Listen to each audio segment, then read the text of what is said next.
అత్తయ్య గారు వాడి పోరు పడలేక అలా మాట్లాడారు, కానీ ఆవిడకి మాత్రం వాళ్ళు కలిసి ఉండాలని ఉండదా? నేను ఎలాగోలాగో వచ్చే ప్రయత్నం చేస్తాను. మీరు మాత్రం వ్రతం జరిగేలా చూడండి. మొదలు పెట్టాక రాకపోతే అది ఇంకా కీడు చేస్తుంది, కానీ మేలు చేయదు. చేయాల్సిన ప్రయత్నం నేను గట్టిగా చేస్తాను.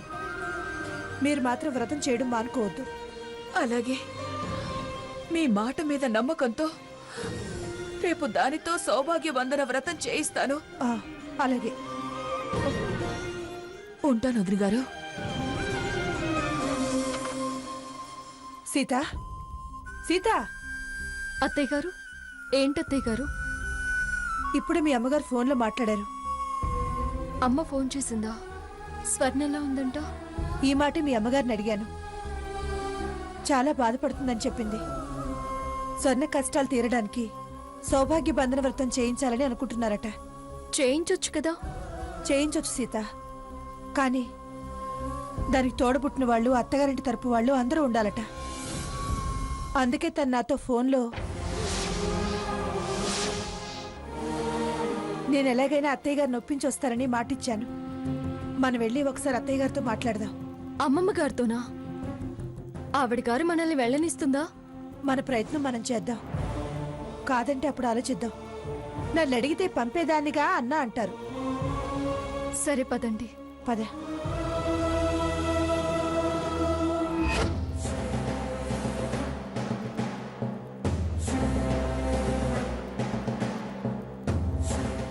ఏమిటి, అత్తా కోడళ్ళిద్దరూ కూడగట్టుకుని వచ్చారు?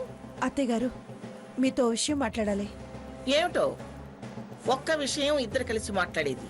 మా అమ్మ స్వర్ణ చేత సౌభాగ్య బంధన వ్రతం చేయించాలనుకుంటుంది. దేశంలో ఎక్కడా లేని పూజలు, వ్రతాలు మీ అమ్మకు బాగా తెలుసు. అయినా మొగుడొద్దనుకుని వెళ్ళిపోయిన దాంతో మొగుడు పక్కన లేకుండా ఎలా వ్రతం చేయిస్తుంది? సాకేత్తుని ఎలాగైనా పంపించమని అడగడానికేగా మీరు వచ్చింది. అంత పొగరెక్కి అది మొగుడిని వద్దనుకుని వెళ్ళిపోయాక ఇంత పంతంగా ఉన్న వీడెలా వెళ్తాడు? ఎలాగో అలాగా వాణ్ణి రప్పించాలని వ్రతం మొదలు పెట్టిందేమో మీ అమ్మ. అది వద్దనుకొని వెళ్ళిందో, మీ మనవడు వద్దంటే వెళ్ళిందో అందరికీ తెలిసిందే అమ్మమ్మ గారు. మళ్ళీ ఆ ప్రస్తావన, దాని గురించి వాదన వద్దు. ఆ వ్రతం చేసేది వీళ్ళిద్దరిని ఒకటి చేయడానికి. రేపు రథసప్తమి రోజే అది చేస్తారు. దానికి భర్త పక్కనుండాల్సిన పని లేదు. అలాగా? మరిప్పుడు మీరు నా దగ్గరికి ఎందుకు వచ్చారు? తొలి తోరణం తోబుట్టువు, మరి తోరణం అత్తగారు, అత్తింటి తరపు వారు కట్టి ఆఖరిన ఆశీర్వచనం అందించాలంట. అందుకని నన్ను మీరు వెళ్ళి రండి అని సాగదీయడానికి వచ్చారా? ఆయన రథసప్తమికి పొంగళ్ళు పంచి ఆనవాయితుంది ఇక్కడ, తెలుసుగా. మిమ్మల్ని బలవంతంగా పంపించడం మా వల్ల అయ్యే పనేనా అత్తయ్య గారు? అంటే ఏమిటి? నేను మొండిదాన్ననా? ప్రతిదానికి వేరే అర్థం తీయకండి అమ్మమ్మ గారు. మేం మిమ్మల్ని వెళ్ళమని అడగడానికి ఇక్కడికి రాలేదు.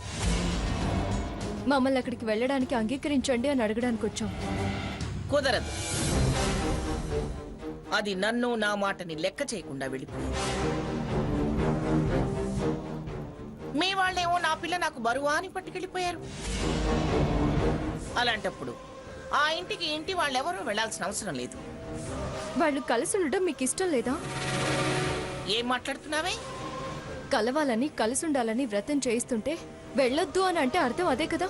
ఇలాంటి అవసరాలు ఉంటాయనే నేను వెళ్ళొద్దంది. వెళ్ళడం కాదు, కాస్త సర్దుకుంటే అన్నీ సర్దుకుపోతాయని చెప్పాల్సింది పోయి రా రా అని తీసుకెళ్లిపోయారుగా. అందుకే వాళ్ళకి తెలిసి రావాలనే నేను మిమ్మల్ని వెళ్ళొద్దంటున్నాను. తెలిసి రావడం కోసం వ్రతం భంగం చేస్తారా? వాదనలొద్దు అని నువ్వే అంటున్నావుగా, మళ్ళీ వాదించకుండా. వీల్లేదని నేనే అంటున్నా.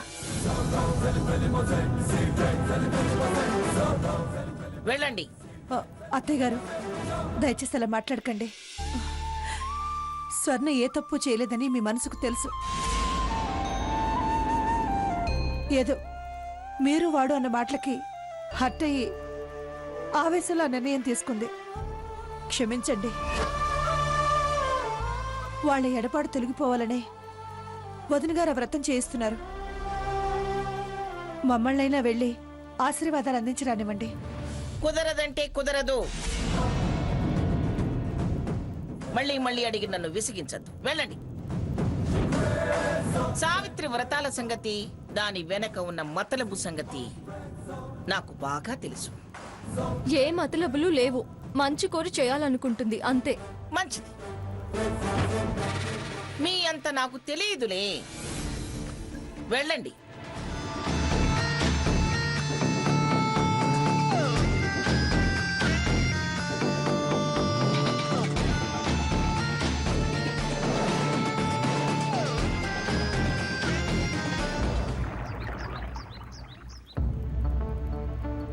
ఏంటి ఇదంతా గందరగోళంలాగా ఉంది? ఈ పిల్ల వస్తుంది, లవలవ ఏడుతుంది. అన్న ఏంటి, వదిన ఏంటి, ఏం జరిగిందబ్బా? ఇప్పుడు స్వర్ణ ఏమో ఇంటికి వచ్చేసింది, దానికేమో కడుపు. మా అన్నయ్య వదిన వెళ్ళారు, పెద్ద సూట్ కేసుతో సహా ఇంటికి వచ్చేసారు. అయితే ఆడేమో భరణం అన్నాడంట.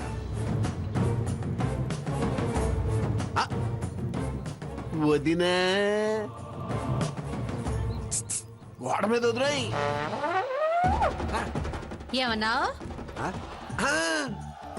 అదే లేదు, మా వదిన అన్నట్టు గోడ మీద తలకాయ అంటే ఏం బాగుంటది, అందుకని గోడ మీద వదినా అన్న. ఇంకా నయం, బరోడా వదిన అన్నావు కాదు. పేరుంది కదా, దానికి వదినను వదిన గారు అని తగిలించు. అంతేగాని ఇలా గోడ దూడ అంటూ తోక తగిలించుకో. Okay okay. ఆ. పక్కింటి వదిలోయ్, ఇది బాగుందా? సర్లే, ఇంతకీ ఎందుకు పిలిచావు? మంచి మ్యాటర్ ఒకటి నీ చెవిలో వేద్దామని. ఏంటది? స్వర్ణ కాపురం కృష్ణార్పణం, హరిలో రంగహరి. అవునా? గోయిందా గోయిందా. నిజమా? ఏంటి రాధాకృష్ణ నువ్వు చెప్పేది? ఇప్పుడు 2014లో 2 రాష్ట్రాలు ఇడిపోయినట్టు, ఆ, నీళ్ళ అగ్రిమెంట్లు కరెంట్ అగ్రిమెంట్లు రద్దయిపోయినట్టు, ఏళ్ల మధ్య కూడా అగ్రిమెంట్లన్నీ రద్దయిపోయినాయి. వదిను నువ్వు చెప్పేది నిజమా? ఇప్పుడు 2 రాష్ట్రాలు విడిపోవటం నిజమా అబద్ధమా? నిజమే. ఇది అంతే. అవునా? ఆ, అవును, ఎందుకట? ఏం జరిగిందట? ఇప్పుడు నీకు ఎమర్జెన్సీ న్యూస్ చూసినంత వివరంగా చెప్తా, కళ్ళు అప్పగించి చూడారా విను. కూర్చో వదినా, కూర్చో. చెప్పోయే చెప్పు, చాలా ఆత్రంగా ఉంది. ఇప్పుడు స్వర్ణ కాపురానికి వెళ్ళిందా? నీతో కాపురమే గుర్తులేను నేను నీ బిడ్డకి తండ్రిని ఎలా ఒప్పుకుంటాను? ఈ 6 నెలలు అది ఇక్కడే ఉంటుంది. పురుడు పోసుకున్నాక DNA టెస్ట్ లో అది వీడి సంతానమే అని తెలిస్తే అది కన్న బిడ్డని నేనే తీసుకుంటాను. దీనికి భరణం కింద 2 కోట్లు ఇస్తాను. నేనుగా బ్రతికి నా కడుపులో ఉన్న బిడ్డను బ్రతికించుకుంటాను, కానీ పెంచి పెద్దవాణ్ణి చేస్తాను. అమ్మో, అలాంటి అనుమానాలు వచ్చి విడిపోతే మళ్ళీ కలవడం చాలా కష్టం కదా. కలవటమో కలవపోవటమో మనకెందుకు? హ్మ్, నిన్ను మా వదిన బాగా ఇదిలిస్తుందిగా, అది చూసినప్పుడల్లా నా కడుపు తరుక్కుపోతుంది వదిన. ఇక నువ్వు ఆడుకో కోతి కొమ్మచ్చి, హ్మ్. చింతాకు చిగురాకు 12 కొమ్మల పైరాకని కబడ్డీ కబడ్డీ కబడ్డీ కబడ్డీ కబడ్డీ కబడ్డీ ఆడుకో. దుమ్ము దులిపేదినా. రాధాకృష్ణ, ఆ. చెప్తే చెప్పావు గాని చల్లని మాట చెప్పావు. ఇక చూడు నా బంగారు తండ్రి. నేను ఎప్పుడు అంతే వదినా. వదినా, అమ్మయ్యా, గ్యాస్ సగం ఖాళీ అయింది, ఇంకొంచెం లోపల సగం ఉన్నట్టుంది. ఎట్టా ఎట్టా దించాలి ఈ భారాన్ని? ఎట్టబ్బా? అబ్బా, అది భగవంతుడు నువ్వు భలే ఆవిడ చూపించావయ్యా. శ్రీకృష్ణ, నీకు 2 చేతులెత్తి నమస్కారం పెడతాను స్వామి. Good morning. నీ చేతిలో ఎనబొద్దు అట్ట ఇసిరావంటే అట్ట పట్టుకుని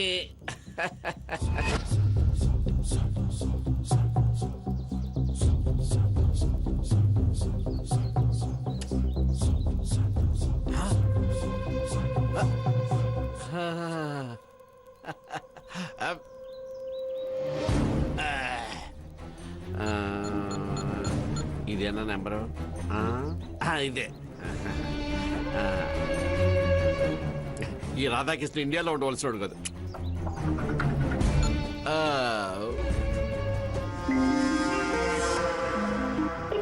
ఏంటి లిఫ్ట్ చేయట్లేదు? ఎవరిది కొత్త నెంబరు? హలో, ఆ, అత్తయ్య గారండి, భాగీరథ అత్తయ్య గారండి. బాగున్నారా? ఎవరల్లుడు నువ్వు? నా బాగోగుల గురించి విచారిస్తున్నావు? పారుపల్లి రాధాకృష్ణ అత్తయ్య గారు. ప్రెసిడెంట్ ప్రణబ్ ముఖర్జీని అన్న లెవెల్లో చెప్పావు. ఎవరు నువ్వు? నేను ఒకసారి మా ఊరు ప్రెసిడెంట్ గా చేశాగా. ఏయ్, సోదాపి, అసలు నువ్వెవరు, ఎందుకు ఫోన్ చేసావో చెప్పు. అయ్య బాబోయ్, మీకు కూడా మంగమ్మ అత్తకున్నంత కోపం ఉందా? మంగమ్మత్త? మామూలు మంగత్త, పిఠాపురం మంగమ్మని మంచి పోట్ల గిత్త. ఎవరైనా ఎదురు వెళ్ళారో మటాష్. ఆవిడ నీకు అత్తేమిటి? మా అమ్మాయిని వాళ్ళ మనవడం చేస్తున్నాక మా అత్తగాకేమొద్ది? నీ అమ్మాయా? ఆహా, మా అమ్మాయి అంటే మా కాదు, నా అన్నయ్య కూతుళ్ళు. మంగమ్మత్త మన వాళ్ళకి పెళ్ళాలు. అంటే మీరు ఆ రాధాకృష్ణ? ఆ, అదే పారుపల్లి రాధాకృష్ణ, రామచంద్ర తమ్ముణ్ణి. చూడండి అత్తయ్య గారు, నాకు మీరంటే ఏంటో తెలుసు, మీకు మంగత్తకి మధ్య పచ్చగడ్డైతే బొగ్గుమంటదని కూడా తెలుసు. ఏదో చెయ్యాలని, మంగత్తని ఇబ్బంది పెట్టాలని చూస్తున్నారని కూడా తెలుసు. ఆవిడి బాధ మీకు ఆనందమని కూడా తెలుసు. అట్టాగే నాకంటూ కొన్ని ఆనందాలు ఉన్నాయిలేండి. కాబట్టి ఒక ఎమడైన వార్త మీ చెవిలో ఎత్త. మీరు ఉస్కో అని ఆవిడని రెచ్చగొట్టండి, నాకు కాపీ నెల ఖర్చులకి క్యాష్ కొట్టండి. వార్త ఏమిటది? కమిషన్ ఇస్తానంటే చెప్తా. కాఫీ ఖర్చుకేంటి, విస్కీ ఖర్చుకే ఇస్తాను, చెప్పు. సద్దానందిని బస్కిల్ తీసేవాడిని. ఇస్కీ మీద ధ్యాస లేదమ్మా, క్యాష్ మీదే ఆశ. అలాగే ఇస్తాను. ముందు మ్యాట్రేటో చెప్పు. వినుడు వినుడి మంగమ్మ మన వళ్ళ వింతగాద చెబుతా.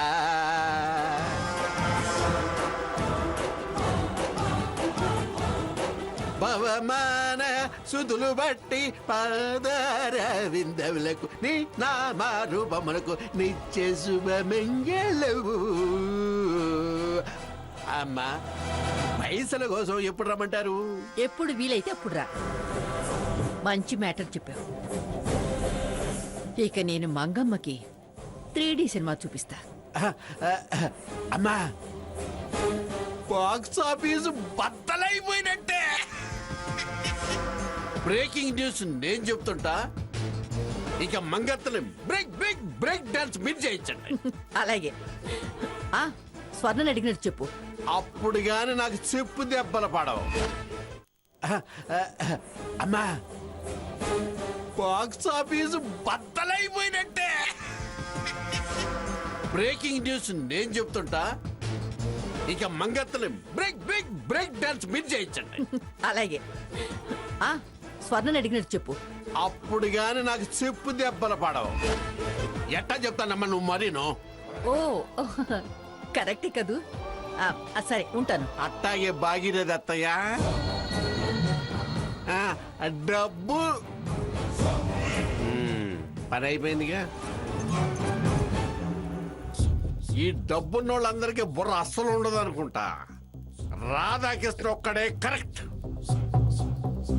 ఇప్పుడు ప్రశాంతంగా చుట్ట కాల్చుకుంటే క్యూ కేక. హారతి, అమ్మ హారతి, హారతి. లక్ష్మి, లక్ష్మి, ఏయ్ లక్ష్మి. వస్తున్నా అత్తయ్య గారు. ఏంటి అత్తయ్య, కాఫీ ఏమైనా తెమ్మంటారా? కాఫీ ఏమిటి కాఫీ? ఈవేళ రథసప్తమి అని నీకు తెలుసు కదా. ఏటా పొంగళ్ళు చేసి పేదలకి వస్త్రదానం చేయటం, పొంగళ్ళు పంచడం మన ఆనవాయితీ కదా. పొంగళ్ళు చేసావా అని అడగడానికి పిలిచాను. తెల్లవారుజాము నుంచే నేను సీతాలు ఆ పని మీదే ఉన్నావు అత్తయ్య. ఏమిటి తెల్లవారుజాము నుంచా? హ, పుట్ల కొద్దీ వండి వారుస్తున్నారా ఏమిటి అంత తెల్లవారుజాము నుంచి మొదలు పెట్టడానికి? పిఠాపురం వారి పొంగలి కదా, పుట్లు వండకపోతే ఎట్లా? తెల్లారింది, రెడీగా కూర్చున్నారు తలదూర్చడానికి. అయినా వంటల విషయంలో మీరెందుకు దూరటం? అది కాదు అత్తయ్య, రాత్రి వదిన గారు ఫోన్ చేసిన విషయం చెప్పానుగా, అందుకే పెందలాడే వంట ముగించి అన్ని ఏర్పాట్లు చేసి స్వర్ణని దీవించడానికి వెడదామని. ఏమిటి తల తిక్కగా ఉందా? కుదరదని నీకు రాత్రే చెప్పానుగా. మన కుటుంబ కలహాలు పోవాలనే అత్తయ్య సౌభాగ్య బంధన వ్రతం చేసేది.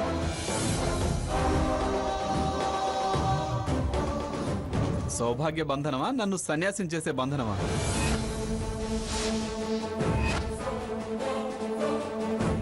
అయినా గ్రాని వద్దన్న తర్వాత నువ్వెళ్ళటం ఏంటి? నువ్వేదో గ్రాని మాటకు విలువిచ్చి తలాడించి సరే అన్నట్టు మాట్లాడుతున్నావే. నేను నీలా కాదని మొండిగా వ్యవహరించట్లేదు. అడిగాను, మళ్ళీ అడుగుతున్నాను, ఒప్పించి వెళ్ళాలని ప్రయత్నం చేస్తున్నాను.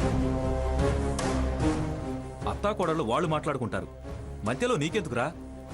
ఆవిడ వెళ్తాననేది నా అత్తారింటికి. అబ్బా, అది నా పెళ్ళామే కాదు, దాని కడుపులో బిడ్డకి నాకు ఏ సంబంధము లేదు అన్నవాడికి అది అత్తవారి లట్టయిందిరా. తాతయ్య, గ్రాని ఇచ్చిన ఆఫర్ని అదే కాదని గ్రానీని లెక్క చేయకుండా వెళ్ళింది. ఆ, తను ఎదిరించి వెళ్ళింది, నువ్వేం ఉద్ధరించావు? తను అలా వెళ్ళడానికి కారణం నువ్వే. నీ మూర్ఖత్వంతో ఎంతమందిని ఎంతకాలం బాధ పెడతావురా? ఈ బాధలు తీరాలనే మీ అమ్మ బాధ్యత తీసుకుని అక్కడికి వెళ్ళాలనుకుంటుంది. అవసరం లేదు.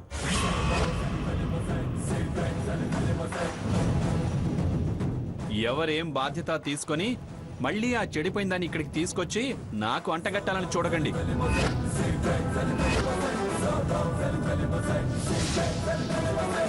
రేయ్, వివాహ బంధం నువ్వు అనుకున్నంత తేలిగ్గా తెగిపోదు, పోనివ్వం. ఎవరేం బాధ్యత తీసుకొని మళ్ళీ ఆ చెడిపోయిన దాన్ని ఇక్కడికి తీసుకొచ్చి నాకు అంటగట్టాలని చూడకండి.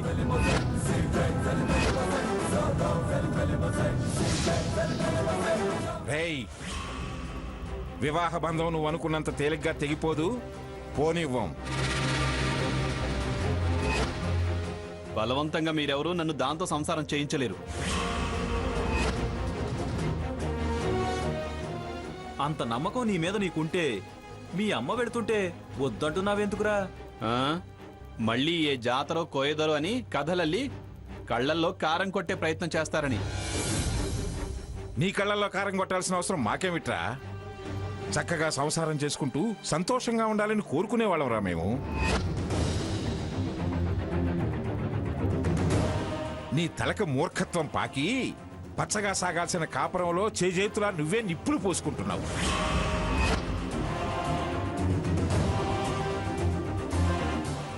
చిచి, ఈ వంశంలో ఇంతవరకు నీలాగా నీచంగా ఆలోచించే వాళ్ళు ఎవరూ పుట్టలేదురా. అందరూ భార్యను అభిమానించి ప్రేమించిన వాళ్లే.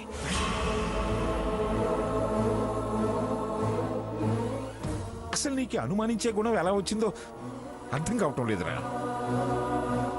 రేయ్, కావాలని నిన్ను కోరి కట్టుకున్న దాన్ని ఇలా క్షోభ పెడితే జన్మంతా కుమిలిపోతావురా. నా పెళ్లి చెడగొట్టి అదే నా పక్కనొచ్చి చేరింది. శూర్పణఖ గుణం లేంది.